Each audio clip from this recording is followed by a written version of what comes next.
Pakistan cricket team अपने Asia cup के बुरे इख्तिताम के बाद अब पाकिस्तान में वापस आना स्टार्ट हो गए हैं। अब कोई प्लेयर कराची जा रहा है, कोई लाहौर उतर रहा है, कोई मुल्तान उतरेगा, कोई पिंडी उतरेगा।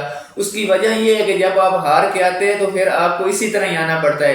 कोई प्लेयर कहीं आ रहा होता है, कोई फैसलाबाद आएगा, कोई मुल्तान आएगा, कोई लाहौर आएगा, कोई पिंडी आएगा, कोई कराची जाएगा। तो जब आप जीत के आते हो तो फिर आप एक टीम के तौर पे आते हो, फिर आपके पास ट्रॉफी होती है और आप आके यहाँ पे जश्न करते हो, फिर कौम आपको रिस्पेक्ट देती है। लेकिन जब आप इतनी बुरी क्रिकेट खेल के आओगे तो फिर आपको कहीं से भी जो है रिस्पेक्ट की तवक्को नहीं करते। और जितना बुरा आपने इस एशिया कप में खेला है, आपको भी पता है कि आप रिस्पेक्ट के काबिल नहीं हो। हमारे कप्तान समेत जितनी बुरी क्रिकेट कप्तान खेल सकते थे उन्होंने खेली है, जितनी बुरी क्रिकेट हमारा मिडल ऑर्डर खेल सकता था उन्होंने खेली है, और जितनी बुरी क्रिकेट हमारे बॉलर खेल सकते थे उन्होंने खेली है।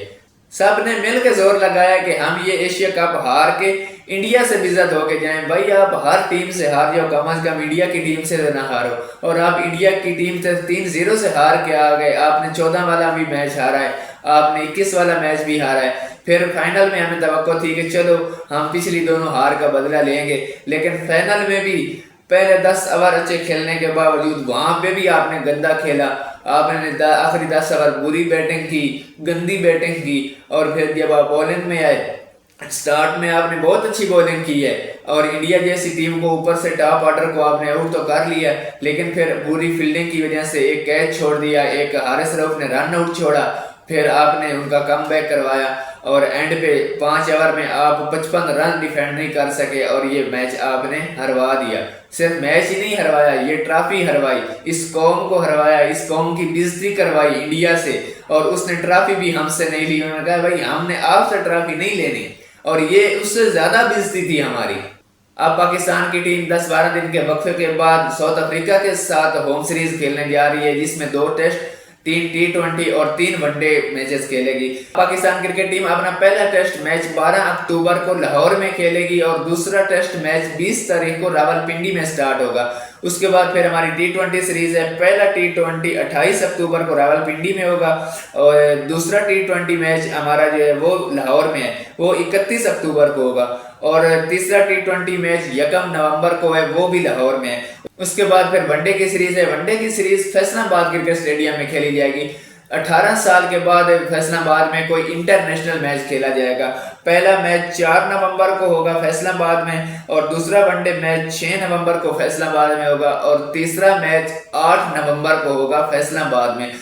अब साउथ अफ्रीका की सीरीज में देखते हैं कि सिलेक्टर्स कौन से प्लेयर्स को टीम से निकालते हैं और कौन कम बैक करता है। सबसे पहले हमारे टेस्ट मैच हैं, और टेस्ट मैच के कप्तान होंगे शान मसूद, जिनको डी कैटेगरी में रखा गया था। जब पाकिस्तान की कैटेगरी अनाउंस हुई थी उस टाइम शान मसूद को डी कैटेगरी में रखा गया, और जो सिर्फ टेस्ट मैच खेलते हैं और कप्तान भी नहीं है और वो वनडे और T20 नहीं खेलते, सऊद शकील, उनको सी कैटेगरी में रखा गया। और शान मसूद टेस्ट टीम को लीड करेंगे और पहला मैच 12 अक्टूबर को होगा। उसके बाद फिर T20 की सीरीज है। T20 की सीरीज सलमान अली आगा कैप्टन होंगे, और फिर आखिर में हमारी ODI की सीरीज है जो मोहम्मद रिजवान उसमें कैप्टन होंगे। तो अब देखते हैं कि पाकिस्तान क्रिकेट बोर्ड कौन कौन सी तब्दीलियां करता है, किन किन प्लेयर को लेके आता है, कौन इस टीम से जाता है। क्योंकि इतनी बुरी परफॉर्मेंस सैम अयूब की बहुत बुरी परफॉर्मेंस जा रही है। सैम अयूब को पिछले तकरीबन 3-4 सीरीज में बिल्कुल परफॉर्मेंस नहीं है। बांग्लादेश की सीरीज भी उसने खेली है, उसके बाद वेस्ट इंडीज पाकिस्तान की टीम गई, वहां भी उसने कोई परफॉर्मेंस नहीं दी।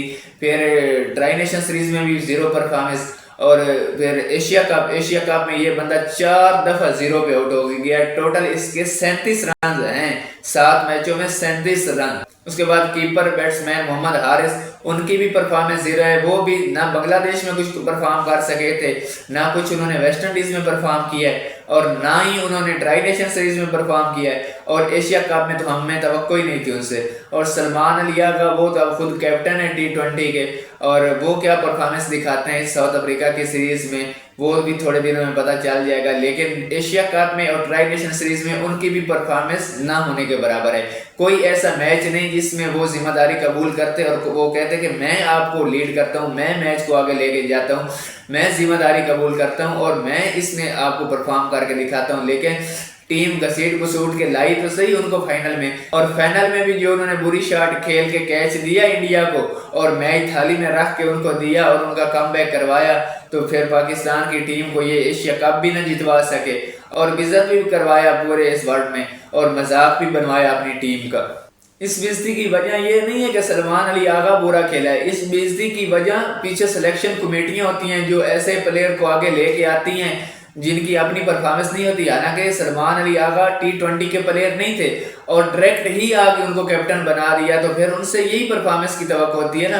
पाकिस्तान हमेशा यही कहता है कि काश हम ये ना करते, काश हमने इसको कैप्टन ना बनाया होता। जिस तरह हम कहते थे कि काश 2007 वाले वर्ल्ड कप में मिसबा ने वो पीछे की तरफ शॉट न लगाई होती, या जिस तरह कहते हैं कि काश सईद अजमल वो ओवर न करता 2010 वाला, या 2011 में कहते थे काश सचिन का कोई कैच कर लेता, फिर 2015 वाले कप में कहते थे कि काश राहत अली शिन वाटसन का कैच न छोड़ता, फिर कहते थे काश वेस्ट इंडीज से हम ना हारते 2019 में, फिर काश हम इंग्लैंड से ना हारते, फिर काश हसन अली वो कैच कर लेता 2021 में, काश शहीन अफरीदी जख्मी ना होता 2022 वाले वर्ल्ड कप में, फिर 2023 में कहा कि काश जमान खान का वो एज ना होता और वो चौका ना लगता, 2024 में हमने कहा कि काश हम अमेरिका से मैच ना हारते, और अब 2025 आया तो काश हुसैन तलत कैच न छोड़ता, काश वो मोहम्मद हारिस रन आउट कर लेते, काश हम आखिरी 10 ओवर में अच्छी बैटिंग कर लेते, काश हमने आखिरी ओवर हारिस रऊफ को ना दिया होता।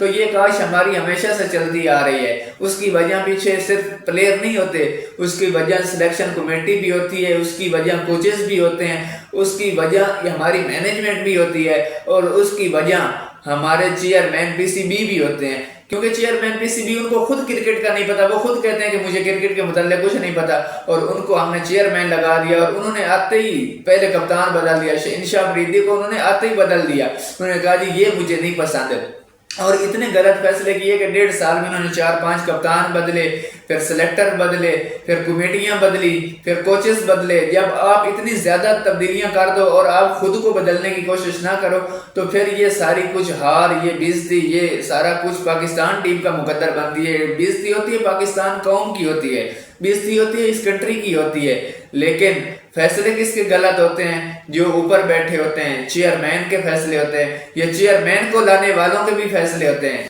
ये जिन्होंने इनको चेयरमैन बनाया है उनको नहीं पता कि ये बंदा ना कभी क्रिकेट खेला है, ना इसको क्रिकेट के बारे में कुछ पता है, और हम किस बंदे को चेयरमैन बना रहे हैं। तो इन सारी गलतियों की फिर जाके हमें जब शिकस्त मिलती है फिर हमें ख्याल आता है कि काश हम इसको न लेके आते, काश हमने यहाँ पे सही बंदा बिठाया होता, ये काश हमने यहाँ पे सही बैटिंग करवाई होती या की होती, काश हम यहाँ पे बॉलिंग अच्छी कर लेते। तो ये तब भी होता है जब हम पहले गलत फैसले करते हैं। और अब भी पाकिस्तान को ये सोचना है कि आगे हमने T20 वर्ल्ड कप खेलना है 2026 वाला, वो जनवरी-फरवरी में होगा, और अभी हमारे पास सिर्फ 3-4 महीने हैं और हम अभी तक स्पिन को अच्छा नहीं खेल सकते।